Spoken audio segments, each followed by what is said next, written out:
അത്യുന്നതനായ ദൈവം എന്ന് പറഞ്ഞാൽ എല്ലാറ്റിന്റെയും മേളിൽ നിൽക്കുന്ന ദൈവം, എല്ലാറ്റിന്റെയും മുകളിൽ നിൽക്കുന്ന ദൈവം എന്നാണ് ആ വാക്കിന്റെ അർത്ഥം. അത്യുന്നതൻ, എല്ലാറ്റിനും മുകളിൽ, എല്ലാത്തിനും മുകളിൽ നിൽക്കുന്ന ഒരു ദൈവം.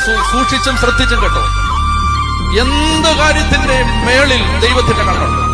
അത്യുന്നതൻ, അത്യുന്നതൻ, lord who is most high, lord most high, അത്യുന്നതൻ.